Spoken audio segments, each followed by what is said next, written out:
There was once a shoemaker who worked very hard and was very honest, but still he could not earn enough to live upon, and at last all he had in the world was gone, save just leather enough to make one pair of shoes.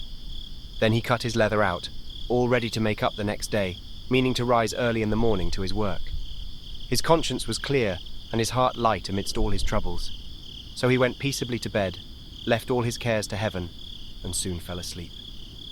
In the morning, after he had said his prayers, he sat himself down to his work, when, to his great wonder, there stood the shoes all ready made upon the table.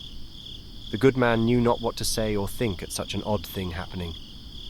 He looked at the workmanship. There was not one false stitch in the whole job.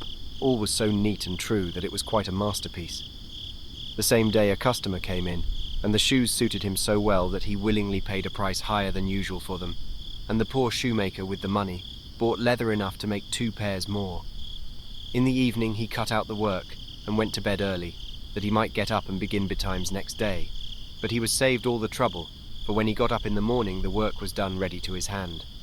Soon in came buyers, who paid him handsomely for his goods, so that he bought leather enough for 4 pair more.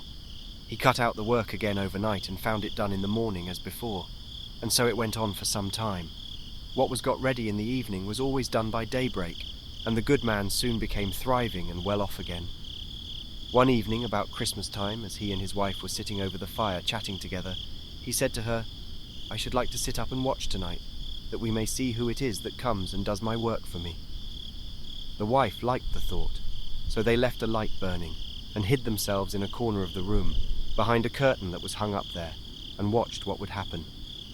As soon as it was midnight, there came in 2 little naked dwarfs, and they sat themselves upon the shoemaker's bench, took up all the work that was cut out, and began to ply with their little fingers, stitching and rapping and tapping away at such a rate that the shoemaker was all wonder, and could not take his eyes off them. And on they went, till the job was quite done, and the shoes stood ready for use upon the table. This was long before daybreak, and then they bustled away as quick as lightning. The next day the wife said to the shoemaker, "These little wights have made us rich, and we ought to be thankful to them, and do them a good turn if we can. I am quite sorry to see them run about as they do, and indeed it is not very decent, for they have nothing upon their backs to keep off the cold. I'll tell you what, I will make each of them a shirt, and a coat and waistcoat, and a pair of pantaloons into the bargain, and do you make each of them a little pair of shoes." The thought pleased the good cobbler very much, and one evening, when all the things were ready, they laid them on the table, instead of the work that they used to cut out, and then went and hid themselves, to watch what the little elves would do. About midnight in they came, dancing and skipping, hopped round the room, and then went to sit down to their work as usual. But when they saw the clothes lying for them, they laughed and chuckled, and seemed mightily delighted. Then they dressed themselves in the twinkling of an eye, and danced and capered and sprang about, as merry as could be, till at last they danced out at the door, and away over the green.